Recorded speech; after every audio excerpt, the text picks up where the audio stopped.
আমার কাছে বড় বড় 100 টাকার একটা অর্ডার আছে, আর আমি আজকে দেখবো যে এই অর্ডারটা কমপ্লিট করতে আমার কত সময় লাগে, কত কিলোমিটার রাইড করা লাগে, অ্যান্ড আমি এই অর্ডারটার জন্য কত টাকা পাই কোম্পানির কমিশন বাদে। আসসালামু আলাইকুম এভরিওয়ান, কি অবস্থা সবার, কেমন আছেন সবাই? আশা করি ভালো আছেন, আমিও ভালো আছি আলহামদুলিল্লাহ, আল্লাহর রহমতে আপনার দোয়া বসে।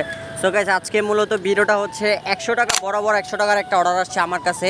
আমি কলাবাগান থার্ড লেনের এখানে থাকা অবস্থায় ডলফিন গলির ওইখান থেকে যাবে হচ্ছে মোতালেব প্লাজা, অ্যান্ড আমি এখন ডলফিন গলির ভিতরে আসছি, মানে কাস্টমার থেকে পার্সেলটা নিব। অ্যান্ড কাস্টমারের সাথে আমার কথা হয়েছে, উনি জাস্ট আইফোনের একটা কাভার আছে, ওই কাভারটা নিয়ে আমার মোতালিব প্লাজার সামনে যাইতে হবে, দেন উনি রিসিভ করবে। তো দেখতে পেতেছেন আমরা হচ্ছে কাস্টমার বাসার সামনে চলে আসছি।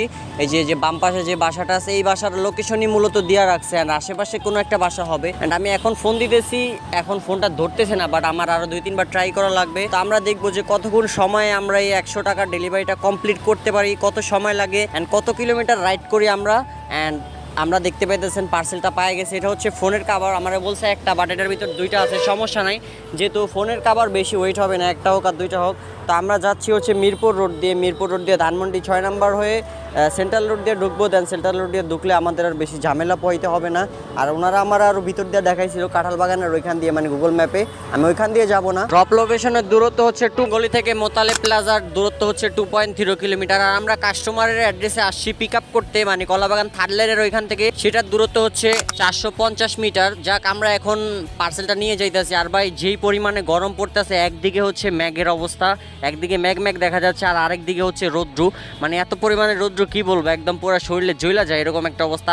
এক সাইডে হচ্ছে আকাশের ম্যাগ, আবার এক সাইডে রৌদ্র, এর ভিতরেই কাজ করতেছি। যাই হোক, যারা চ্যানেলে নতুন আছেন অবশ্যই চ্যানেলটা সাবস্ক্রাইব করে দিবেন। আর আমরা হচ্ছে মোতালেব প্লাজার সামনে চলে আসছি, এই যে দেখতে পাইতেছেন।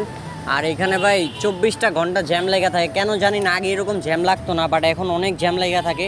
আর মূলত ভাই রিক্সাওয়ালা আছে না যেগুলা, এই যে আপনার মোটর রিক্সা যারা চালায়, ওদের কারণে বেশিরভাগ জ্যাম লেগে থাকে ভাই।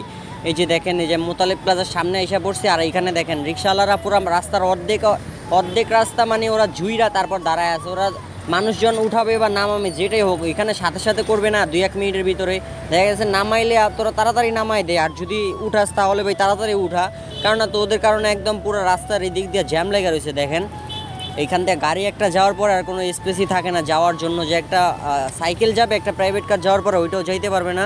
অ্যান্ড দেখেন কি বলে আমি জিজ্ঞাসা করছি যে এখানে দাঁড়া রয়েছে গেলে, বলে কাস্টমার নামাইছি। আমি বলছি তুমি কাস্টমার নামাইছো তার 2 মিনিট আগে, তুমি দাঁড়ায় রয়েছে এদিকে, মিয়া তাড়াতাড়ি দিকতে যাও, পরে যেইতাছি। আর কি বলবো ভাই, এই রিক্সাওয়ালা আমাদের জন্য এতটা বাজে, মানে বিশেষ করে মোটর রিক্সা আছে, মোটর রিক্সার ভিতরে সবাই কিন্তু এক না, কিছু বেশিরভাগ রিক্সার ভিতরে সবাই কিন্তু এক না, বেশিরভাগই হচ্ছে খারাপ, মানে একদম পুরো উড়াদুরা গাড়ি চলায়, মানে